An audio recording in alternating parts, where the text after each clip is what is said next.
Here we are, guys, in part 17 of this story. In the land of waves, our favorite blonde encounters the Kyuubi. Watch the subsequent events unfold as Naruto uses the power that was sealed inside of him on the day of his birth. Please remember to like, subscribe, and share with your friends.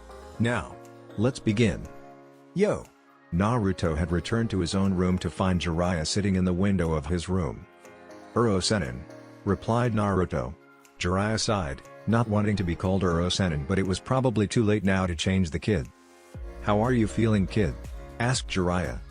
"Fine, I guess. It's good that Sasuke and Sakura will be alright," said Naruto. "See, didn't I tell you Tsunade would make them as good as new?" asked Jiraiya. "Good old Bakken," said Naruto, before hearing a crash in the hospital. "I mean Hokage-sama," he gulped. Thankfully, there was nothing more that sounded like cracking walls in the hospital. Jiraiya just laughed. "Alright, now for the real reason I came here." "Huh? Real reason?" asked Naruto. "For the next 3 years, your team, Team 7, is no longer active," said Jiraiya. "What?" Naruto began to protest. "What about me? Sasuke? Sakura? Haku? What about the Chunin exams the three of us were talking about taking?" "Calm down, Naruto. Kakashi, Tsunade, and I talked about this and we felt that it would be better for the three of you if you all received individual training for the next 3 years," said Jiraiya. "From now on, you are officially my apprentice." "What? You're really going to be training me personally for 3 years?" asked Naruto, a little excited at the news. "But then what about Sasuke, Sakura, and Haku?" "Well, Haku already receives private training from Zabuza, and Sasuke is going to be trained by Kakashi, as long as we can find a teacher for Sakura," said Jiraiya. "Okay, but who will teach Sakura?" asked Naruto. "I'm hoping Tsunade, but she won't teach Sakura unless she has something that Tsunade called IT," said Jiraiya. "Hopefully Sakura will have IT and Tsunade will take her under." "Well, whatever IT is, I know Sakura has it," said Naruto, now reassured that his team was being looked at. "Wait, but before we left on the mission, Kakashi-sensei told us about the upcoming Chunin exams in Kumo. What's going to happen to that? We all wanted to go? Again, we talked it over and we'll let the three of you take one more shot at the Chunin exams before taking the three of you away for a bit," said Jiraiya. "Wait, you're going to be taking us away?" asked Naruto. "Yep. After the exams, you and I will be going on a journey for a few years. I don't know where Kakashi will be taking Sasuke, and Sakura will most likely be cooped up in the hospital studying," explained Jiraiya. "A few years? What?" shouted Naruto. But, what about Hinata? What about the village? Why exactly do we have to do this?" "Naruto," shouted Jiraiya, trying to get Naruto's attention. "Do you remember Itachi and Kisame? Why they were after you?" Naruto nodded. "They were after Naruto because of the Kyuubi? Good. Now, my informants have told me that they won't be after you for at least 3 to 4 more years. We need to make you really strong so that you'll be ready. Don't worry about Sasuke or Sakura. They will be in good hands. As for Hinata, trust in her. She's strong and I have a feeling she'll really impress you when you return." Naruto suddenly changed to a more determined look. "Alright, so when do we get started?" said Naruto. Jiraiya smiled. "Like I said, there are a few things that need to be taken care of.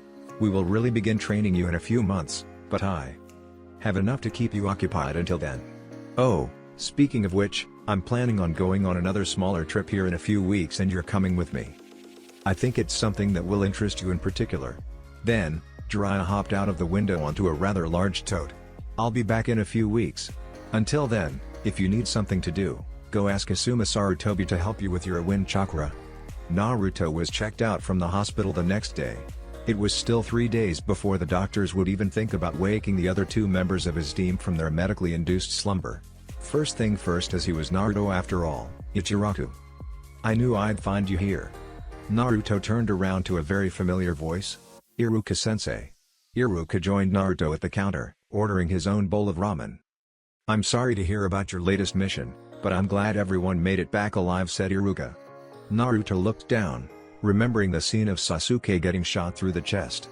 "Iruka-sensei, I don't ever want that to happen again. I thought Sasuke was dead, I nearly lost it." Iruka took a breath. "I know what you're going through, Naruto. I was on a mission where 2 of my comrades died and one was in the hospital and critical. It's a part of being a shinobi. You're going to be on missions where friends and comrades get hurt or even die. There is no avoiding it. Just be glad that your friends survived, because not every encounter like that ends with just a trip to the hospital. Yeah, you're right, Iruka-sensei. I just have to get stronger so that I can protect them if something like that ever happens again, said Naruto with resolve. Iruka smiled as Naruto returned to the Naruto he knew. Well, I'm off. I've gotta go train, said Naruto, finishing his bowl. Oh Naruto, hold on a moment, said Iruka, stopping Naruto before he could dart off. Naruto turned to see what his former sensei wanted. I wanted to ask you if you would come in on Monday next week for a show and tell. I want you to come in, show them a few jutsu and maybe tell them about some of your experiences. If that's alright? Naruto smiled. He remembered the days in the academy where former students would come in and show some of the jutsu they learned since graduation. Now Iruka was asking him to come in and show off some of his jutsu. Really? Then I'll be there, I promise. Databayo, Naruto shouted before running off. That's a special bond you and Naruto have, said Tucci. Yep. He can get annoying at times, but we are always there for each other. He's like a little brother to me, replied Iruka. Naruto arrived at the Hyuga compound to find Hinata outside sparring with Neji and her father. As such, this distracted her enough that Neji was able to deliver a deciding blow, which was a palm strike that he stopped just before it hit her in the face. Hiyashi sighed and shook his head a little. She was doing well until Naruto showed, who received a glare at that time. Naruto picked up on this. Hee, sorry Hinata, Hiyashi-sama apologized Naruto. Well, there is nothing that can be done about it now. So all is forgiven, just be a bit more subtle about arriving next time, replied Hiyashi. Naruto, it is good to see you out of the hospital. How are you? And how are your teammates? Asked Neji. They will be fine after a few more days of recovering, said Naruto. Naruto, I hear Sensei is taking you on as an apprentice? Asked Hiyashi. Sensei? Oh, you mean Jiraiya? Yeah, he said he was going to train me personally for the next few years, replied Naruto. He then looked at Hinata with a sad look. But he said that we would have to leave for a few years. A few years? Asked Hinata. But that means I won't be able to see you. Naruto hated that Hiyashi brought up that, but like Hiyashi said before, there's nothing that could be done now. Besides, he would have to tell this to Hinata sometime. Well, it sounds like I've still got a few months before we leave anyways, so we'll just have to spend as much time as we can together during then. Uro-sennin even said he'd teach me a way that would allow us to write to each other. Hinata didn't like that Naruto would be away for that long, but she would just have to accept it. Besides, if there's going to be anyone who becomes really strong after, it will be you, said Naruto, causing her to blush a little.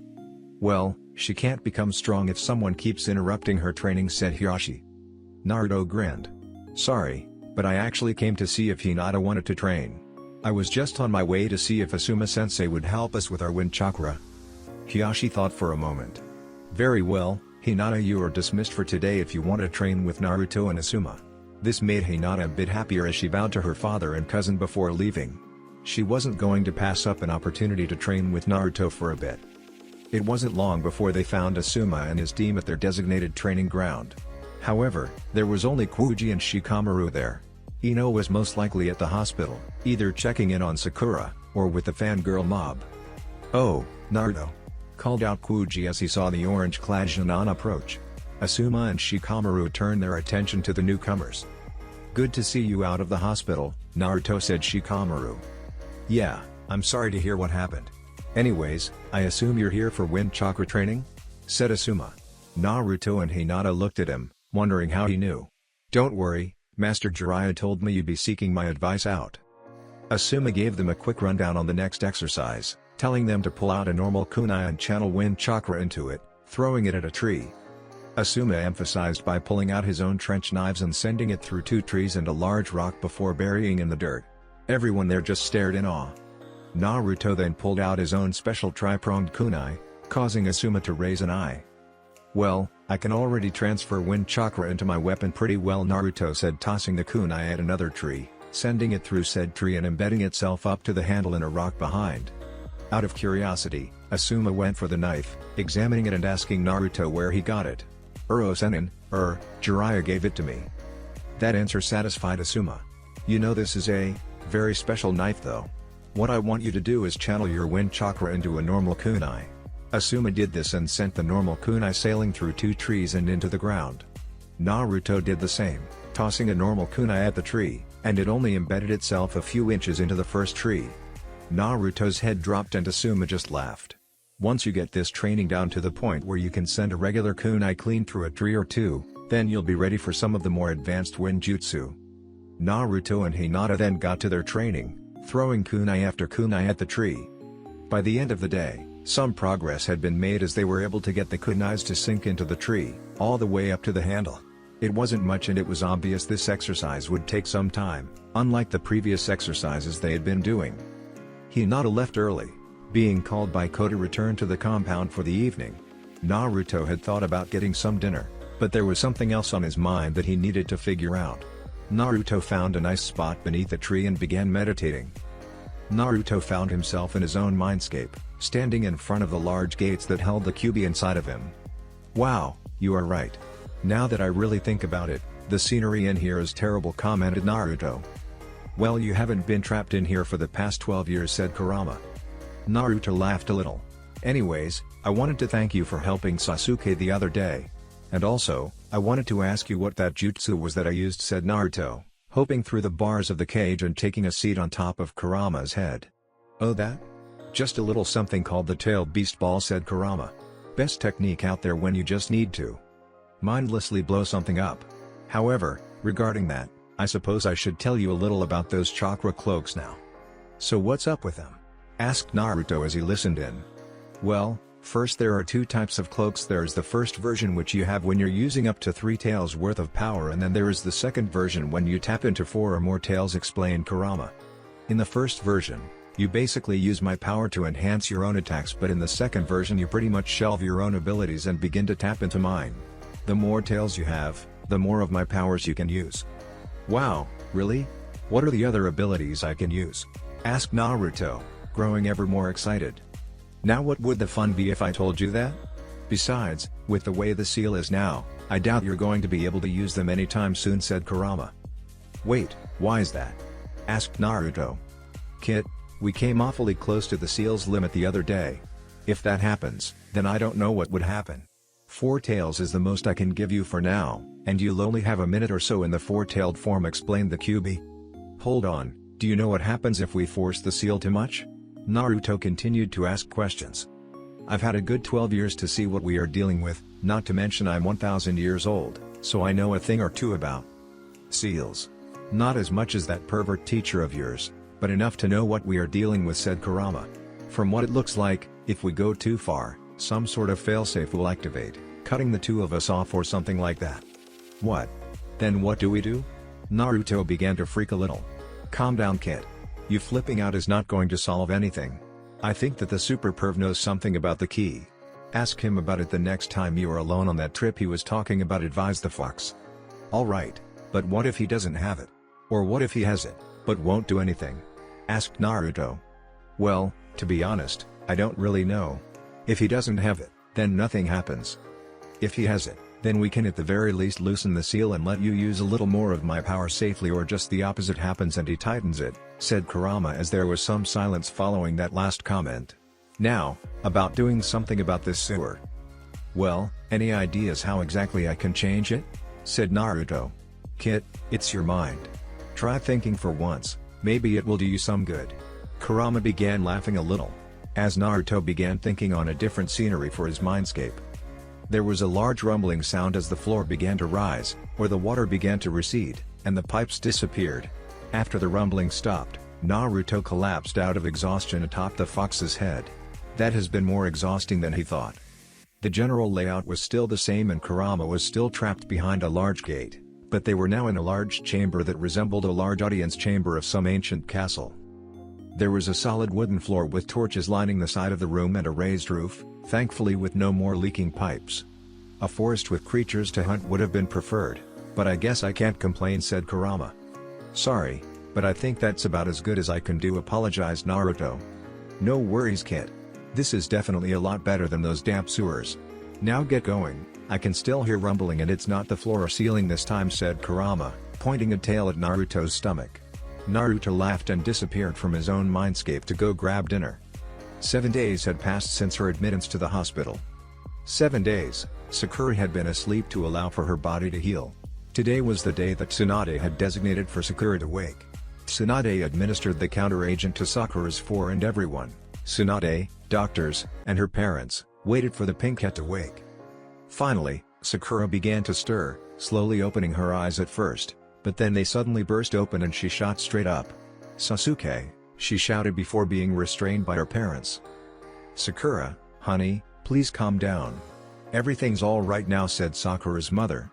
Where am I?" panicked Sakura. "Honey, you're in the hospital. You got hurt on mission, do you remember?" said Kazashi. Flashbacks of the mission came to Sakura, especially the part with Sasuke standing in front of her with a massive hole through his chest. "No, Sasuke," she cried out before actually crying. "Sakura, please stop," begged Mebuki. But, Sasuke, he'll be alright," assured Tsunade. Sakura looked at her as she began to calm. It was then that some pain and stiffness came back to her body. "But I suggest you just take it easy and relax. You still need to let your body recover." "So Sasuke asked Sakura. "But I saw the arrow rip through his chest. He's a few rooms down from you." "It was close, but thankfully the arrow just missed his heart by a few millimeters," said Tsunade, calming Sakura. "He's still asleep, I can let you go see him later if you want, but you've got to promise me that you'll take it easy and not freak out like this again. Okay?" "Okay." "Oh, what happened to Naruto and Haku?" asked Sakura, now concerned for the rest of her team. "They'll be fine. Their injuries weren't as severe and they were discharged a few days ago," said Tsunade. "But how were those sound guys defeated?" asked Sakura. "We can talk about that later in private. Just know that help came just in time," said Tsunade. Sakura looked into Tsunade's eyes and figured that something must have happened with Naruto that she couldn't discuss right now. Which meant it was something to do with the Kyuubi. If that was the case, that would be the third time the Kyuubi had saved her and Sasuke. Any bits of doubts were slowly working their way out of her head. A few hours later, after the doctors were able to give Sakura a thorough examination and a few other treatments, Sakura was wheeled out towards Sasuke's room to see him as promised. She let out a slight sigh of relief seeing Sasuke alive and knowing that he would eventually be alright. However, this visit brought other thoughts to her head. As she was taken back to her room, she was left thinking. What made it worse was when Tsunade came into the room to debrief her on the events that happened after she lost consciousness. Once again, Sasuke and Naruto had done all the work. They had worked together to actually bring one of those monsters down, and if it wasn't for her, they certainly would have killed the other three. She was simply a target, a distraction, a hindrance to the two. Sasuke was nearly killed trying to protect her while all she could do was sit there and scream. She had to face the facts, she was simply weak. Then it caught her eye, the book on medical ninjutsu that Kakashi had given her prior to the mission. If she knew more, she could have been the one to save Sasuke. In fact, she probably could have healed herself. To the point where she could either get away and not drag her team down or even help them. The next day, it was decided that Sasuke could be woken. His awakening was much more subtle than Sakura's, as all he did was ask where he was and what happened. He was then given a few hours to just rest as Tsunade tried to dispel the mob of fangirls. "Damn it, I still wasn't strong enough," thought Sasuke. Sure, he and Naruto had managed to kill one of them, but he had still been defeated. What else do I need to do? Interrupting Sasuke's thought was a knock on his door. In stepped his one-eyed teacher. "Hey Sasuke, how is everything?" asked Kakashi. Sasuke kind of just shrugged off the comment, giving Kakashi the answer he needed. "Sasuke, whatever happened, you can't go blaming yourself. Sasuke. Just stop already. I nearly lost them. It was my fault they were nearly killed. Those freaks came after me and me alone. If I had," said Sasuke, as he actually began to shed a few tears. "If you had what? Just given up? If you had just gone with them quietly?" asked Kakashi, finishing Sasuke's sentence. "What would you do? What would you do if the lives of those closest to you were taken away?" shouted Sasuke. Kakashi took a deep breath as painful memories came to him. "Sadly, I know the answer to that question better than you may think. I'm glad that you've come to think of your teammates as being close to you, and believe me, I know what you're going through. Like you, I grew very close to my teammates, I even fell in love with one of them, and then they were taken from me." Sasuke was shocked at this as he looked down. "Kakashi, I'm Sorry, apologized Sasuke for bringing up the painful memories. It's alright Sasuke. I know where you're coming from. I know you're confused. Just be grateful that they are still alive. Just know that I'm here for you now, and so are the rest of your team, if there's anything you need, said Kakashi. Sasuke let out a slight smile, if that's what you want to call it. But then his mind focused on what it had been thinking beforehand. Kakashi-sensei, I need to become stronger. I need to make sure something like that never happens again, said Sasuke. My family was taken away once before. I can't let him or anyone else take them away again. Good, he's changing from an Avenger to a Guardian, thought Kakashi, glad Sasuke's reason for seeking power was finally beginning to change. He then sighed for the conversation that was coming. Sasuke, I would be lying if I said you never had to worry about something like that ever again. You know that. Sasuke nodded. You now have a fate that I wouldn't wish on anyone, let alone 2 of my students. Wait, 2 of your students? What do you mean by that? Asked Sasuke. By 2 students, I mean you and Naruto. Sasuke looked at Kakashi curiously. Both of you will be pursued by extremely powerful foes for something you possess, and no matter how hard you try, people close to you will be put in danger. Wait, who is pursuing us? Asked Sasuke. You, well, I already told you a while ago. Orochimaru wants your Sharingan, and I have no doubt that he will come at you again. In fact, I'm sure of it. As for Naruto, a group called Akatsuki will be coming after him, or rather what's in him, said Kakashi. Sasuke knew what Akatsuki would be after, the Kyuubi, the same demon that had actually saved his ass on more than one occasion. And Sasuke, you already know who's in Akatsuki. Itachi, growled Sasuke, clenching his fists. No, I won't let him. Not this time. He won't take my family away from me. Sasuke, I gave you Chidori so that you would have some power to protect them, said Kakashi. If I'm correct, you used it to kill one of your attackers that threatened your friends? Yeah, but it still wasn't enough, said Sasuke. Sasuke, Chidori isn't the only thing I know. I can give you more. I can give you everything I have. I can give you everything you will need to protect your comrades, your family, said Kakashi. I'm glad that you've finally begun to change, and I'm happy to say that you are ready for more. What? Are you saying you're going to be training us harder? Asked Sasuke. No. I'm only going to be training you, said Kakashi. An opportunity has presented itself. Orochimaru is too weak to make another move for at least 3 years after what Master Jiraiya did to him. I want to make use of that time and train you to the fullest. But, what about Naruto, Sakura, and Haku? Asked Sasuke. Don't worry about them. Naruto will be receiving the same type of training from Master Jiraiya. Haku has already been training with Zabuza and they seem to work well together. Sakura is a different story. I haven't secured a teacher for her, but if everything works out how we want it to, she will be asking Tsunade to be trained as a medical ninja. She has the potential to become a great one, she just needs to realize it and set her sights on it. Oh, and that reminds me, you should help to push her down that path, said Kakashi, making an upside-down smile with his eye. Sasuke nodded and smiled back. So what is this training going to entail? He asked. Well, it'll be kind of like a combination between the training we did to teach you Chidori and Anbu training. Except instead of only 6 months, which is how long Anbu training lasts, we will have 2.5 to 3 years to teach you everything we can. And I can think of at least 500 jutsu that I know you can learn, and that's just because you don't know how to use the water or earth element. Yet, said Kakashi. Sasuke, when your brother finished with his 6 months in Anbu training, his skills had increased a great deal. We're going to go through that and much more. We'll make you strong enough so that you can protect your friends to the fullest. Sakura had been spending the past day or so doing some serious thinking. She had heard that Sasuke had woken, but for some reason she didn't want to see him. Naruto had stopped by earlier and the two had a serious talk. Naruto's response to all her questions was simple, but it wasn't. His response was basically to find what she was good at and become the best at it. He had taken a cue from Jiraiya and Kakashi and had suggested medical ninjutsu. She had even picked up an interest in it after reading through the book Kakashi had given her. After everyone's suggestions, she now wanted to learn more. She wanted to become the best medical ninja she could be. But the only question was, who could teach her to become the best medical ninja possible? The answer was simple, the best medic in the world. She had to take a chance to ask Tsunade if she no longer wanted to be a hindrance. Despite being confined to her bed, Sakura got up, fighting the pain in her body. This was something she had to do and she didn't care about stupid hospital regulations. First though, she made her way to Sasuke's room. Thankfully, there weren't any fangirls trying to get in his door. Sakura opened Sasuke's room to find that Naruto was visiting. At least she knew why there were no fangirls, as Naruto had always been a sort of fangirl repellent for Sasuke. "Sakura?" they both asked, wondering what she was doing out of bed. "Naruto, Sasuke, I'm sorry for everything.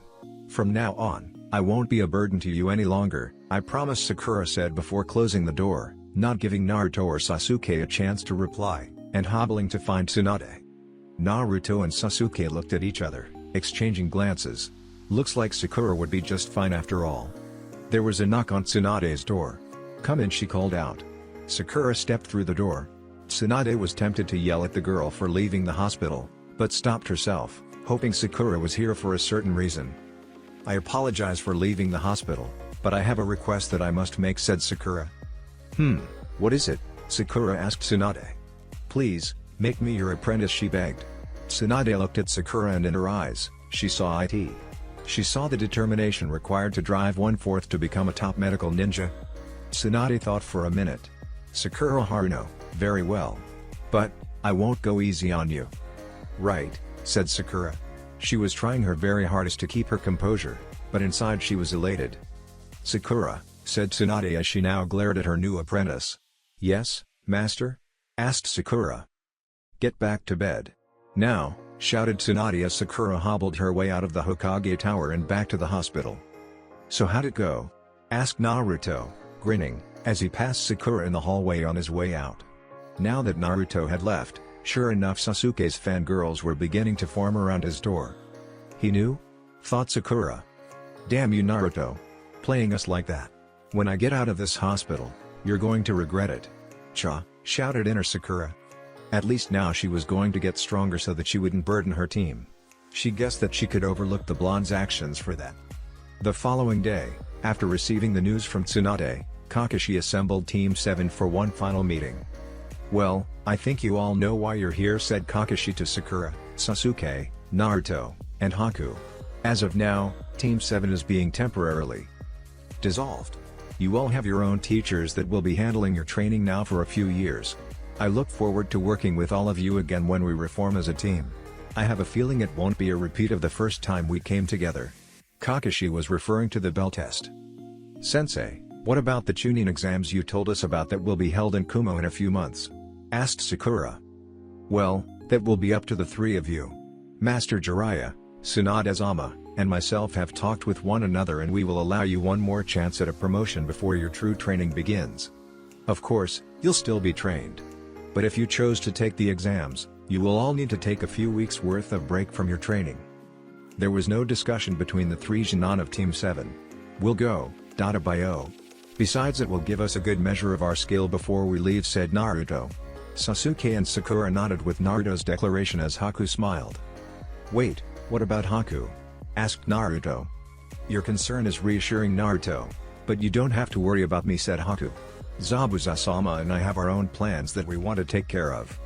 Don't tell anyone, but those two are looking to become hunter nins of our village," said Kakashi. Of course, Zabuza still has a few months left on his probation, so they can't try to become hunter nins until that is up and the Hokage deems him loyal enough to the village. "That's great, Haku. Just don't forget to destroy Zabuza's body the next time you kill him," joked Naruto. "Well, this will be it for now. I will bring you all together in a few months just before exams so you can get a feel for your new skills. But until then, I won't be seeing you." "Except for Sasuke, that is," said Kakashi, shooting an almost uncle-like glare towards Sasuke and earning a gulp in return. "I've actually enjoyed my time as your sensei and I look forward to seeing the progress the four of you make after your training." "Goodbye for now, Sensei," thought Sakura and Naruto as Kakashi shined away. Team 7 was no longer Team 7. At least not for a few years. Oh, and the Chunin exams. Naruto was on his way to the academy for the first time since he graduated. Last week, Iruka-sensei had asked him to come in for a day. During his time in the academy, Naruto had really enjoyed the days that Iruka had brought in a few of his past students to demonstrate some of the new jutsu they had learned and share with them some of the experiences they had. The main purpose was to keep the kids interested in becoming ninja, as there was a chance some would drop out throughout the course of the curriculum. The day Iruka asked Naruto to come in, Naruto was really excited. When he was in the academy, that was one of the things he had actually dreamed of, coming back in as a cool ninja with cool jutsu under his belt. Naruto passed the mission hall where Team 8, minus Kiba, was turning in their latest mission report. Naruto greeted them, mostly Hinata, but he noticed that someone was missing. "Hey guys, where's Kiba?" asked Naruto. "Oh, he's just finishing up his punishment," said Kurenai. On cue, Kiba came running down the street, hooked up to a cart that was carrying Anko, who was screaming "Mush dog boy, mush." Naruto and the Jonin on Team 8 cringed a little at Kiba's misfortune. Next to her on the cart, Anko had a bag of dango. She took out a stick of dango, cleaning the dumplings off with one bite, leaving the wooden skewer. With a quick flick of the wrist, she sent the skewer into Kiba's ass, causing the Inuzuka to let out a yelp. "Kurenai-sensei, I know Kiba was an ass, but don't you think Anko's overdoing it?" asked Naruto. While it was true he was mad at Kiba for putting Hinata in harm's way, this was bordering on cruel and excessive punishment. "Naruto, I'm sure Kakashi has drilled into your head the importance of keeping your team safe," Kurenai said. Naruto looked down, the events of their last mission still on his mind and the near death of Sasuke and Sakura. Kurenai instantly realized that perhaps she went a little too far with that comment. "Anyways, I just need to be sure Kiba understands what happens when he purposefully gets his team injured. He'll be done after tomorrow. I've got something special planned for him. Oh, that reminds me. Can you stop by Training Ground 9 tomorrow at around 10 AM and bring a camera?" Naruto pulled his thoughts back to reality. He nodded to Kurenai's request, wondering what it was that she wanted him to bring a camera for. Looks like he would be asking Sakura or Ino if he could borrow theirs. Naruto arrived at the academy just as the class was taking their seats for class. Naruto noticed two other ninja there, the first being Shikamaru. He didn't recognize the other one as he was older. Shikamaru greeted Naruto and complained that he was only there because his mother was present when Iruka asked him. Iruka entered the room and looked towards the current students and the former students. Looking around, Naruto saw that this was a younger class. "Hey boss," shouted Konohamaru from the back of the room. Naruto had come to the class that was 3 years behind his as he could see the Konohamaru squad sitting a few rows back from where he was. Naruto turned around and gave Konohamaru a wave. However, Naruto picked something up in Konohamaru's facial expression, a sense of mischief. He wasn't sure what, but he could tell something was up. A few minutes passed, Shikamaru was already asleep, and Iruka-sensei entered the room. "Good morning class," said Iruka as he turned his attention to the three older ninja. "And good morning to some of my former students. It's good to see you here again." Iruka went behind his desk and opened one of the drawers, causing a blast of green dust to explode out in Iruka's face. The entire class laughed as Iruka's face was now green. "Naruto!" shouted Iruka using his big head no jutsu. "What? But I didn't do anything," defended Naruto. Iruka sighed and turned his attention to the new class prankster. "Sorry Naruto, force of habit." "Konohamaru," he shouted again, using his big head no jutsu twice in a span of a minute. After some scolding, Iruka turned around to write something on the board. Naruto turned around, giving Konohamaru a thumbs up, knowing that someone had taken up his mantle. "Now class, today we will be discussing jutsu and the theory behind jutsu," said Iruka beginning his lesson. "Now, before I begin, who knows what a jutsu is?" Moegi raised her hand. Jutsu is effectively the art that ninja utilize in their duty as ninja. Jutsu are divided into three main categories: ninjutsu, genjutsu, and taijutsu. They also require the utilization of chakra to perform, she explained. Iruka complimented the answer. "Yes, and today we will begin our study into jutsu and the utilization of chakra. But first, I brought in a few guests to demonstrate the jutsu that you will learn in here as well as a few jutsu they learned so far in their career as shinobi. I would like to introduce Hamiko Richi, Shikamaru Nara, and Naruto Uzumaki. These are three of my more exceptional students and they have all come a long way since their time here," said Iruka. Naruto felt a sense of pride in his accomplishments, at least until someone opened their mouth. "Hey sensei, isn't that the guy who failed 3 times in a row?" shouted one of the students. "What's a dobi like him doing here?" "Hey! Don't make fun of Naruto Nikan like that," shouted Konohamaru. "It's alright Konohamaru," said Naruto, calming the younger boy down. "Yes, I failed the Jonin exam twice and I nearly failed last year. But since then I've become a kick-ass ninja. Databayo," declared Naruto. Some of the class began talking amongst themselves. "Quiet," shouted Iruka. "Now I'm going to have these three demonstrate the three jutsu that you will be required to perform in order to graduate: transformation, substitution, and clone." Crap. Not the clone jutsu, thought Naruto. Iruka had the three ninja perform the first of the jutsu, transforming into a prominent ninja of their choosing. Hamiko chose to transform into the Nidime Hokage, who he later explained was his idol. Shikamaru transformed into Asuma, his mentor and teacher. Naruto was tempted to use the sexy jutsu for old time's sake, but knew he was a ninja now. Not some little snot-nosed kid. He chose his own mentor, Jiraiya. "Good, now can someone who's read the book please explain the jutsu they just performed?" asked Iruka. Another student stood up. The jutsu they performed was the transformation jutsu. It's a type of genjutsu that allows the user to take on the appearance of the desired person. However, because it is a genjutsu, you don't physically turn into that person. You are still yourself, just surrounded by an illusion, the young boy said. "Very good. That is exactly," said Iruka before Naruto interrupted. "Hey Iruka-sensei, is the transformation jutsu really jutsu an illusion?" asked Naruto, causing Iruka and the two other ninja to practically faceplant. Typical Naruto. Has no idea what the hell is going on, thought Shikamaru. "Yes Naruto, you learned that back in the academy. Or did you miss that class?" asked Iruka, deciding to have some revenge for all the times that Naruto had pranked him back in the academy. "No, well I mean, yeah I did miss that class. The teacher during that class really didn't like me all that much, so I was forced to learn the transformation technique on my own," explained Naruto. "But I never thought it was a genjutsu. I mean, whenever I transform, I change mass, physical shape, everything. I've even transformed into a Fuma Shuriken once." Nearly everyone's eyes were popping out of their head. "Naruto, transform into a Fuma Shuriken, will you?" asked Iruka. Naruto did so and Iruka examined the transformation. "How? What is it Iruka?" asked Shikamaru. Iruka told the class to wait here while he went to get an actual Fuma Shuriken from the school's weapon storage. Returning, he compared the actual Fuma Shuriken to the Naruto Shuriken and sure enough, they were identical. He couldn't believe it. Naruto had somehow invented a more advanced transformation jutsu that actually transformed you into the desired person object. After a minute, Naruto puffed back into his real form. "You see Iruka-sensei?" said Naruto as Iruka could do the only thing he could and nod. "Iruka-sensei? What's wrong?" asked one of the students. "Nothing," said Iruka, although that was a lie. He whispered into Naruto's ear. "We'll talk about this at lunch." He then addressed the class, moving on to the next jutsu, the replacement technique. All three ninja performed it without a problem and the explanation followed. It was now time for the final jutsu, the dreaded clone jutsu. Shikamaru and Hamiko did as instructed and created 5 normal clones. Naruto began to sweat. He had never been able to perform a normal clone jutsu. Ever since he graduated, he had only used shadow clones. Naruto swallowed his pride and went through the hand seals for the normal clone jutsu.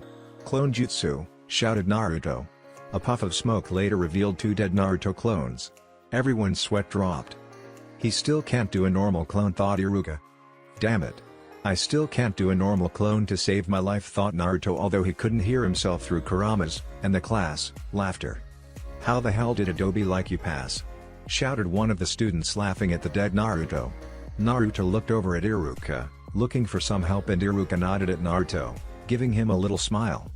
"Calm down," shouted Iruka. "Now, before you go criticizing Naruto, you should know that the reason he failed the first 2 exams was because of the clone jutsu, but he came back with an even more advanced jutsu and blew me and the other teacher away, literally." Iruka was referring to the pummeling Mizuki received at the hands of hundreds of Narutos. The class stared at Naruto, expecting something from him. "Multi-shadow clone jutsu," shouted Naruto.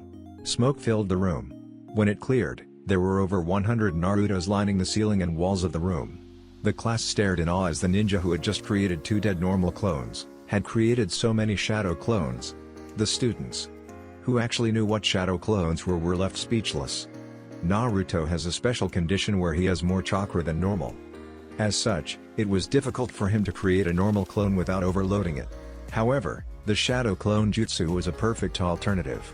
"This is why I passed," Naruto explained Iruka. "These are physical clones, capable of doing anything you or I could do." A few moments later, Iruka dismissed the class for lunch. When they came back, Naruto, Hamiko, and Shikamaru would show off some of their own jutsu. But before that, Iruka had something to discuss with the blonde. A lunch discussion later, they had concluded that the lack of proper instruction in the transformation jutsu had led Naruto to create his own variant of the transformation jutsu that actually did transform you into the desired person object, not jutsu some academy level genjutsu.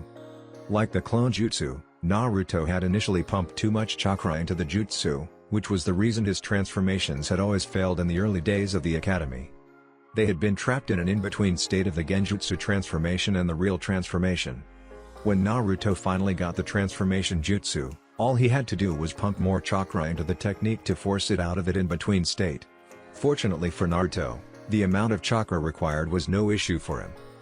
It was still amazing how an academy student, especially the dobi of the class, could create an enhanced transformation. But then again, Naruto never stopped surprising him. The advanced transformation jutsu was an A-rank, Jonin level technique and Naruto had mastered it completely on his own. Iruka couldn't help but laugh and feel proud of Naruto. At the same time, he was wondering how Kakashi or no one else noticed it and told Naruto. If any of his pride was lost in the morning, Naruto regained it in the afternoon when he showed off his Rasengan, Shuriken Shadow Clone Jutsu, and his wind manipulation. He practically had the academy students eating out of the palm of his hand. Kiba woke up early the next morning, his ass still sore from being Anko's pincushion. Today was it. Just one more day of punishments and he would be back to normal training. If there was one thing he had taken away from the last couple of weeks, it was not to piss off Kurama and not to do anything to harm his team. Hinata had accepted his apology as soon as he had a chance to get near her a few weeks ago, but he still had to be wary around her, especially with Neji or Hiyashi around. Even though Hinata had accepted his apology and his promise not to get worked up like that again, he still had to face the punishment as was required for some sort of offense of that nature. He either had the choice between 4 months probation or Kurama's 3 weeks of hell. As he walked into the kitchen of his apartment, his sister Hana handed him a scroll. She said it was from her sensei and that he was supposed to read the scroll. So Kiba read the scroll. Kiba? I must say that I am proud of you for putting up with this task for the past 3 weeks and I believe that you are sincere in your apology for what you did to Hinata. Should you complete today's task, that will be it for your punishment and I will allow you to rejoin the team effective tomorrow. Report to Training Ground 9 at 9 AM. On this scroll is a seal with some things you will need for today. Do not release the seal until instructed to by your supervisor. Good luck and I hope to see you tomorrow at training. Kurama Yuhi, Sensei of Team 8. P.S. I will know if you release this seal early or fail to do anything that your supervisor requests. If that is the case, then you will have to endure another 3 weeks of my wrath. Despite her kind and calm demeanor, Team 8 had quickly learned that Kurama can be a bit of a slave driver when it came to training. But they knew she was only trying to make them stronger. However, this was on a completely different level. Kiba never knew Kurama-sensei could be so Hibiki-like. Kiba sighed, grabbing his stuff and the scroll that Kurama left him as he made his way to Training Ground 9. Little did he know that Naruto, Hinata, Shino, Ino, Shikamaru, Kuji, Sakura, Lee, Kurenai, Zabuza, Anko and even a few others had hidden themselves around the training ground to witness the events that were about to take place. Yosh! Neji, Tenten! Our friend is here to join us in the strengthening of our youth, shouted Guy as Kiba walked onto the training ground. He paled when he saw what had awaited him. His last punishment was with Guy, how could Kurenai be that cruel? Neji and Tenten gave Kiba an evil grin. Both were fond of Hinata and wanted a little bit of payback. Neji was obviously her family and one of the few members in the Hyuga clan who now showed her some compassion and support. Ever since the Chunin exams, he and Hinata had become more like brother and sister instead of just cousins. Tenten had just recently gotten to know Hinata better after she started to train with Neji more often. Hinata has always been so kind and sweet and she quickly grew on Tenten. And then Kiba happened. Oh, this would be fun. Kiba handed Guy the scroll as he instructed, ready for this to get over with. Guy set the scroll down in front of Kiba and released it, saying Yosh! Prepare to feel the power of your youth flow through you once again. Suddenly, no one who was observing the events could hold back their laughter any longer. Naruto fell off of the tree branch he was sitting in, taking poor Hinata with him. Fortunately Naruto hit the ground first, breaking Hinata's fall. Ino and Sakura were practically on top of each other gasping for air, And Lee, well yes. Someone else has finally joined me in my journey of youth. Lee came bursting out of the trees, startling Neji, Tenten, and the now euthanized Kiba. Lee? What are you doing here? You're supposed to be in therapy, said Tenten, worrying for her teammate. No. This display of youth has invigorated me. In fact, I am ready to resume my training at its full, declared Lee. Nobody could have imagined Team Guy being even creepier, with Lee and Guy practically being clones of each other. But now, a third clone joined their crew. When Guy had activated the scroll, Kiba found himself wearing the same spandex suit Lee and Guy wore, orange leg warmers on his legs, his hair now in a similar bowl cut. And for some reason his eyebrows were now extremely bushy. Yes, Lee. That's the spirit. Let your youth guide you, shouted Guy. Guy-sensei. Lee. Guy-sensei. Lee. Kiba. The two clones shouted at their newest doppelganger. Oh Helen. Gah. Kiba couldn't finish his response as Guy and Lee embraced with the ocean sunset as a backdrop and poor Kiba caught in the middle of their embrace. It was at this point that multiple flashes came from the trees as everyone who had brought cameras used now as the opportune moment to snap a picture. Kiba would now be regarded as the third Guy. A 50-lap warm-up around the village later left an exhausted Kiba and an even more energized Lee. Neji, I am ready.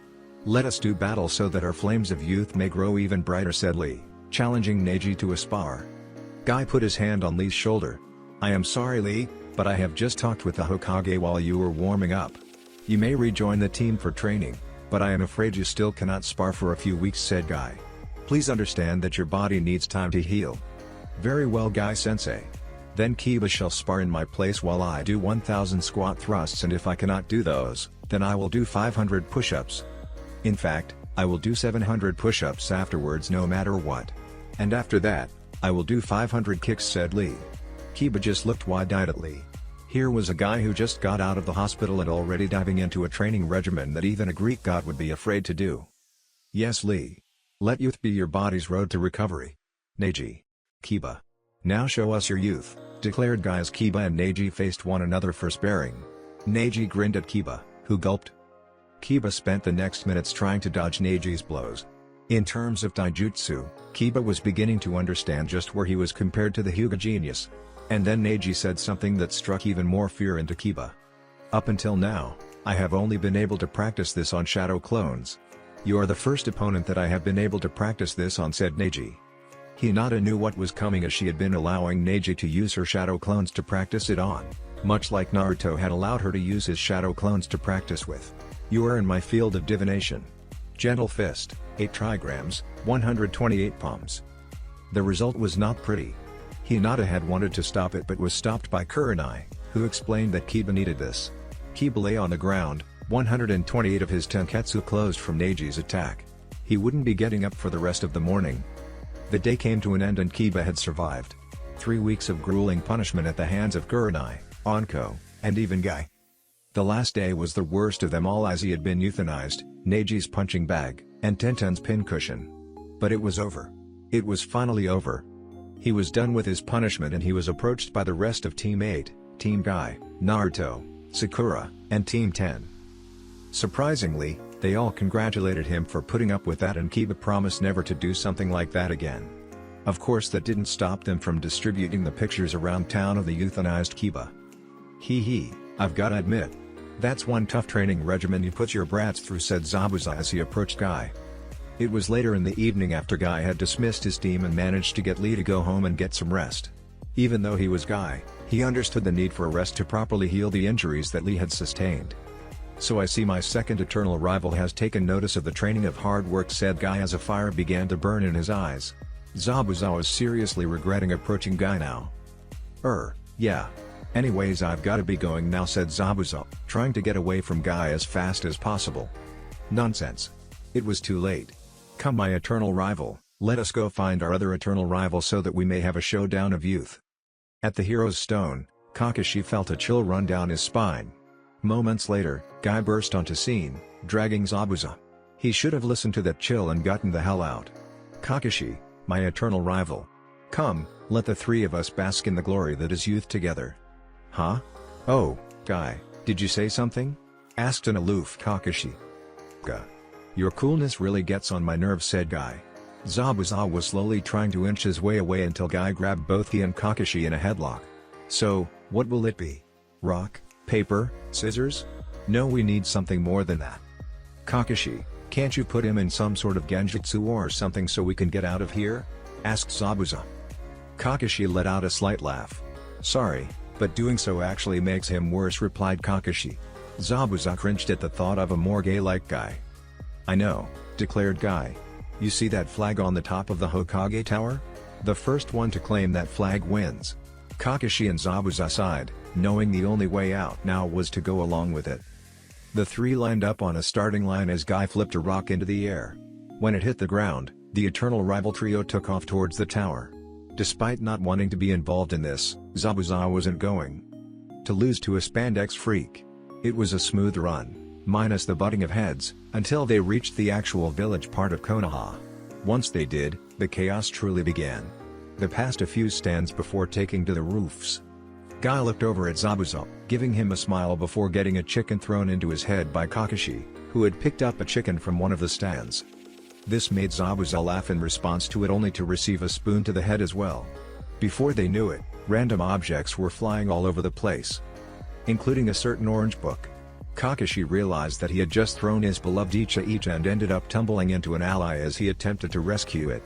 The rescue was successful, but Kakashi found himself crashing through a shop window in the process. Zabuza laughed as one of the opponents went down. This, however, ended when he recognized Kakashi's pack of ninja hounds chasing after him. This only made him run faster as Zabuza pulled away from the ninja hounds. At the speeds they were moving at, the Hokage tower quickly approached. Shizune was just exiting the Hokage tower after spending the entire day dealing with Tsunade complaining about the damn elders, who had really been getting on her case about the pile-up of paperwork. She was looking to finally go home and take a nap, until a dark blur came rushing past her, knocking the Hokage's assistant on her ass. The dark blur was quickly followed by a green blur and then a pack of dogs. That only meant one thing: they were at it again. Shizune sighed and began mentally bracing herself for Tsunade's wrath. After racing through the tower and creating a rather large mess, Zabuza made it to the top first. All he had to do was grab that flag and the stupid challenge would be over. He jumped, ready to grab the flag as it reached his fingertips. Dynamic entry, shouted Guy, kicking Zabuza out of the way and into one of the 4 pillars on top of the tower. Guy then clenched the flag in victory as Zabuza began cursing the green beast. They gulped when they heard the sound of cracking knuckles behind them. Turning around, they saw Tsunade. She was not happy. About 2 weeks had passed since Kiba's final punishment and Lee's return to actual training. Naruto was beginning to get a little impatient as he was expecting Uro-Sennin back any day now for their little journey that he promised. Today was his day off. In fact, everyone in the Konoha 13 had today off. They had talked about it a few days ago and everyone figured they would use a day like this to get some training in together. Naruto was pretty cheerful today. He was excited to be getting in some training with someone besides his own shadow clones, as everyone had either been away on missions or he himself had a mission. Today was going to be a good day, until he found a depressed Hinata sitting by herself at Training Ground 8. "Hey, Hinata," said Naruto, sitting down next to her. "What's wrong?" It's nothing," she replied. Naruto didn't buy it one bit. "Hey, come on. I know when something's bothering you. What happened? Is everything alright at home?" he asked. Hinata just shook her head, telling Naruto that she was having family problems, again. First it was Neji and her father. When those two were fixed, then the elders started getting on her case. And just last week there was that other Hyuga boy, Shinji. At first, Naruto almost mistook Shinji for Neji if it wasn't for the fact that Shinji had shorter hair, tied in a ponytail down to his shoulders, and the seal-free forehead. "There you are, Hinata-sama," said Neji, coming onto the scene. "I see you at least found some sort of comfort." "Hey Neji, what's wrong with Hinata? What happened?" asked Naruto. "It's a little complicated. You see, Hinata and Hanabi had a spar yesterday. It was one of those spars that my uncle has them do to measure their skills against one another and," Neji said, before being interrupted by a crying Hinata. Hanabi hates me," sobbed Hinata. "Huh? How could Hanabi hate you? She's your sister and from what I've seen from her, she's almost as kind as you," said Naruto. "Did something happen during the spar?" Neji spoke, explaining things. "Hinata-sama won." "Wow. That's great," exclaimed Naruto. "I suppose in one sense it is. Until she started spending time with you, Hinata-sama has always been shy and timid. Whenever she and Hanabi sparred, she would always hold back and Hanabi would win, as she didn't want to hurt her sister. Now this began to give Hanabi the expectation that she would become the clan heir, not Hinata, and as such, she began to develop an ego. With Hanabi, everything would be alright if things went her way, if she won, if she felt secure about her position in the clan. This was the Hanabi you came to know. But if things did not go her way, she would become angry and lash out. Up until yesterday, Hanabi always was kind to her sister, but when Hinata won the spar, well. Hanabi felt threatened, replied Naruto. Yes. Hinata's victory yesterday showed Hanabi that Hinata isn't as weak as she thought and her position in the clan wasn't so secure anymore. Hanabi's mood changed so fast as she stormed out of the dojo, fuming. Later that night, I believe she said a few choice words to Hinata and she's been crying ever since. Hinata always loved her sister and last night was hard for her, seeing Hanabi like that. Hanabi is a very intelligent person and a skilled fighter. In fact, when you look at the Juokan alone, Hanabi has the most potential in the clan besides myself, and Hinata, in a way. The only thing that held Hinata back was her confidence issues. But ever since she began spending more time with you, she has begun to come out of her shell. I think Hanabi realizes this. She realizes that a confident Hinata is a very strong Hinata and I think the part of her that is jealous and threatened is trying to force Hinata back into her shell, said Neji. What? But why would Hanabi do that? And to her own sister? Asked Naruto. I don't think Hanabi is knowingly doing it. I think it is just a reaction, something her subconscious is bringing forth, said Neji. This part of Hanabi feels threatened and is afraid. Afraid of what? Hinata would never hurt her on purpose? Asked Naruto, pulling Hinata in closer to him. No. It is what would happen to her if Hinata is stronger. If Hinata becomes the heir.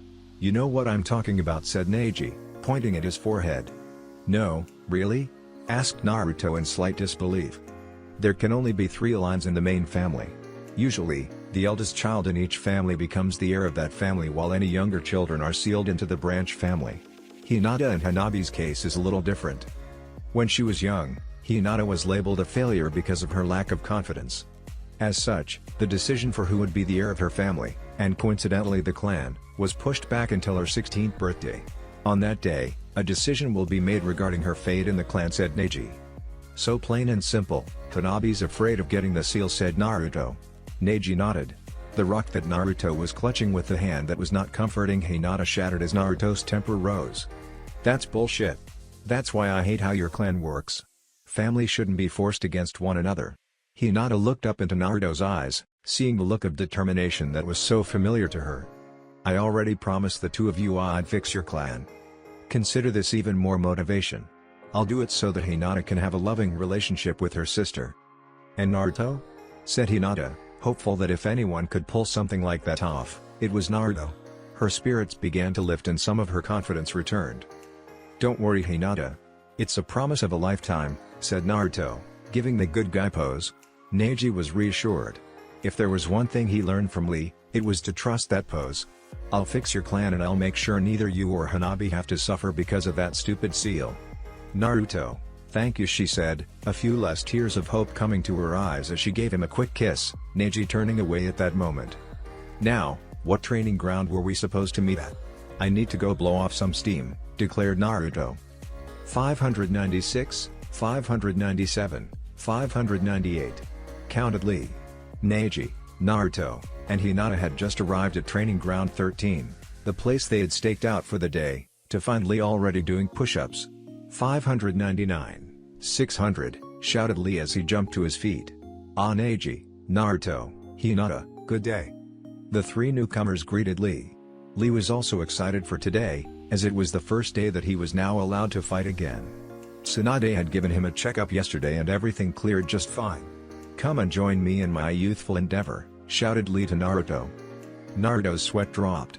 Sorry Lee, but I need to work on this wind chakra exercise before Uro-sennin gets back, said Naruto, taking out a set of kunai from his backpack. He moved over to a tree where he began to work on throwing wind chakra enhanced kunai, Hinata joining them. Neji, why is Hinata practicing wind chakra? Asked Lee. Don't Hyugas have earth chakra? Normally, but Hinata is special and has wind chakra, said Neji. Why does she have to be so lucky? I would give just about anything for a wind chakra nature, said Tenten, joining them. Tenten, shouted Lee, turning away from Tenten. From what I understand, isn't lightning not too bad for a weapons user? Asked Neji. In fact, didn't Guy-sensei even begin training you in the lightning chakra nature? Tenten sighed in defeat for now. It was true. Guy had bypassed norm where ninja weren't taught chakra nature manipulation until they were Chunin and decided to teach Tenten lightning release when she said it would further strengthen her youthfulness. Guy couldn't resist after that and began training her in lightning chakra manipulation. She pulled out a light bulb from her back pocket as the first exercise in the lightning nature manipulation was to get a light bulb to light up with your chakra. For her, it had been 3 weeks and she had barely been able to make it glow faintly. Nature manipulation was a lot harder than she thought. Naruto and Hinata tossed kunai at the tree, embedding them in the tree completely.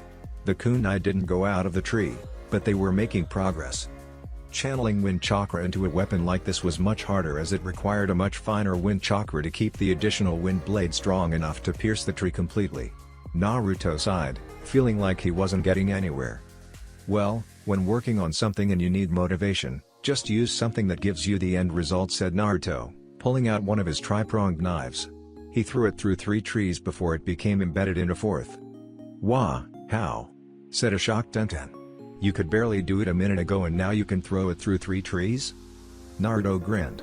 Well, you see, that's a special kunai. You know, one of those that amplifies your chakra or something like that, said Naruto.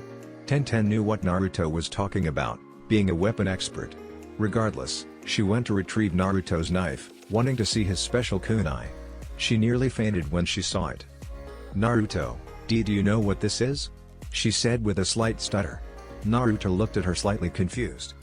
Yeah, it's a special kunai that's made of metal that amplifies my wind chakra, replied Naruto. No, this is a Hirashin kunai, Tenten said, staring at the knife in awe. What? Shouted Naruto. You mean the Hirashi, the jutsu that the Yondaime was renowned for? Naruto pulled out his other kunai as everyone who was present gathered around. Where did you get these? I thought the only one left in existence is the one on display in my father's shop, said Tenten. If there was one weapon I've ever dreamed of holding, it's the Hirashin kunai. My dad won't even let me take it out of the case, but how? Naruto, she's right. How you have not one, but 2 Hirashin kunai, where did you get them? Asked Neji. The Hirashin kunai? The weapon of the Yondaime? Thought Naruto. He was just as stunned as they were. He has been using the same weapon that his hero, the Yondaime Hokage, had used. Well, Uro-sennin gave them to me as a birthday present. Gave them to you? Do you have any idea just how rare these things are? Asked Tenten. There's only 3 that are known to still be in existence, and you have 2 of them. Wait, Uro-sennin? Now Tenten and Lee were confused as to who Naruto was calling a perverted sage.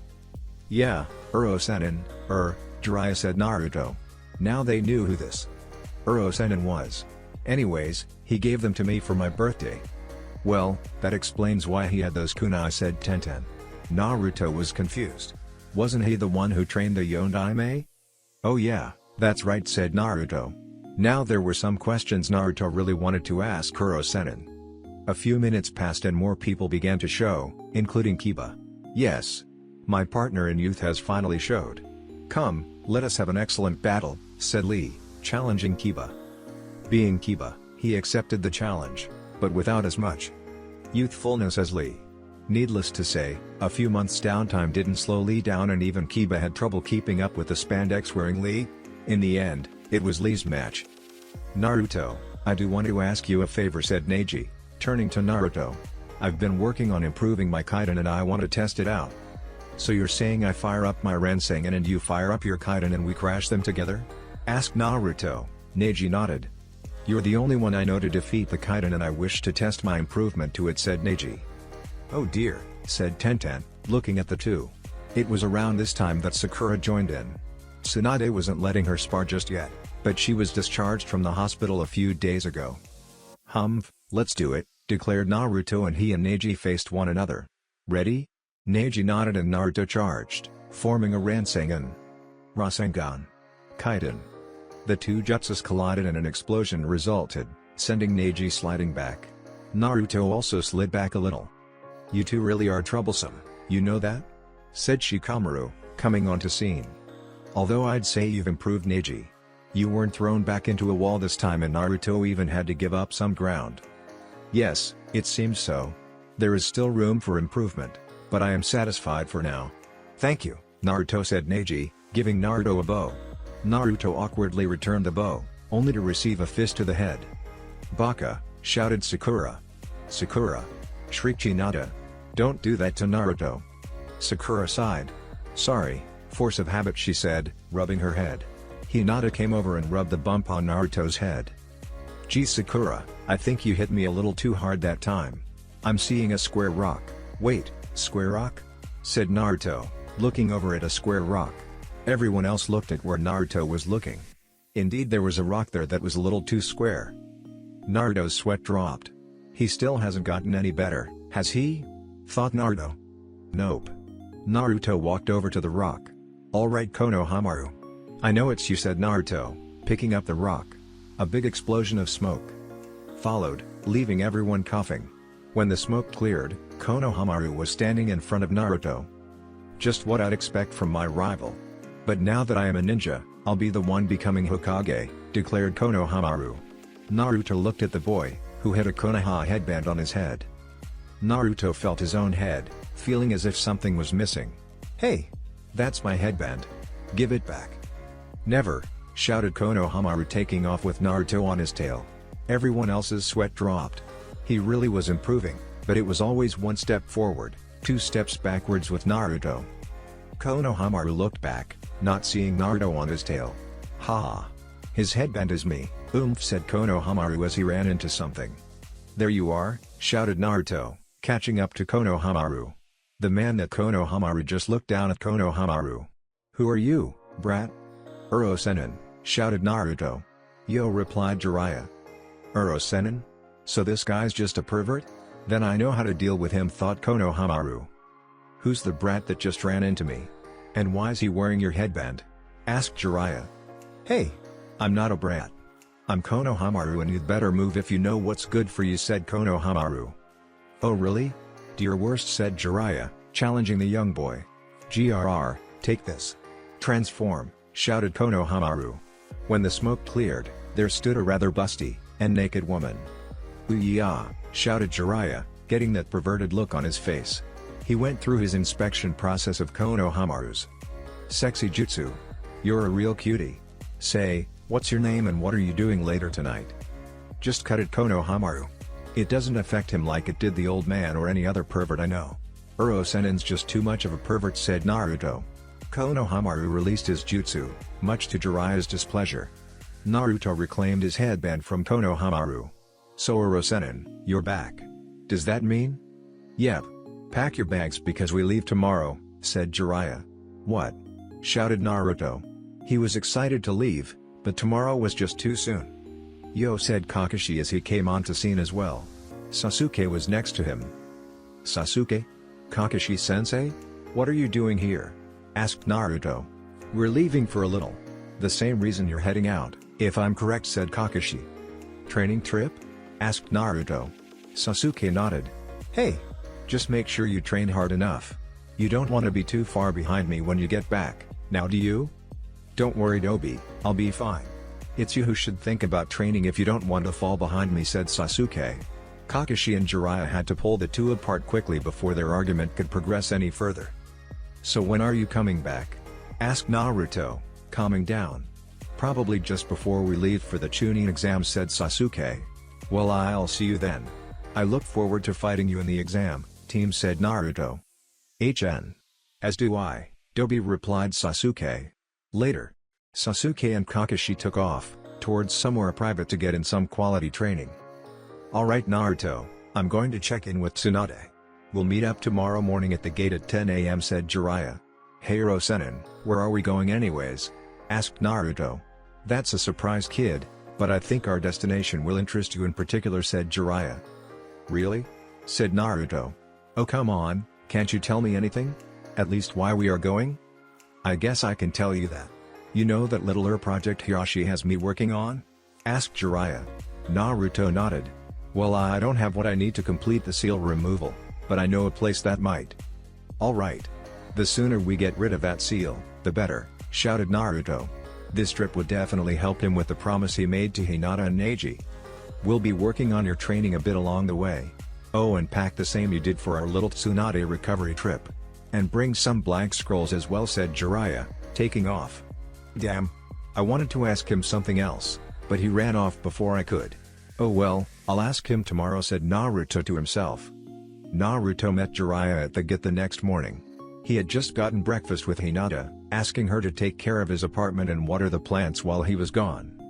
Unfortunately, his promise to teach Konohamaru the Shadow Clone Jutsu would have to wait until after he returned, but he told Konohamaru to try and build up his chakra reserves a little, warning him that the jutsu took a lot of chakra and the only reason he could make so many clones was because he had an ungodly amount of chakra in him.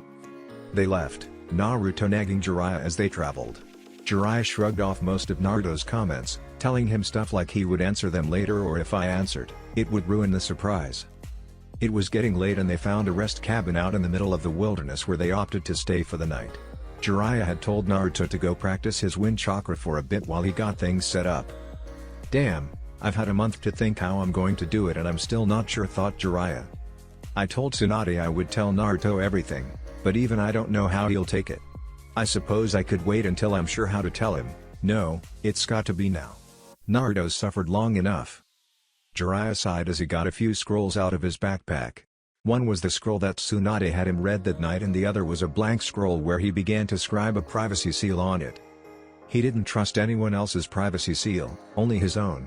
This information was something that needed to be said, but it was also something that had to be kept secret. Naruto, I hope everything will be made clear after tonight. Hopefully we can put some of your worries to rest. Jiraiya took a deep breath. Once Naruto stepped inside the cabin, he wasn't sure of what would happen. Hey Naruto, come over here for a bit, Jiraiya called out. Huh? Okay. Replied Naruto as he ran towards the cabin. Jiraiya's mind was set. There was no turning back now. That's it for this video. I hope you all enjoyed the video. Don't forget to like the video, subscribe to the channel, and follow me on my other social media accounts. Anime God here, and I'm signing off.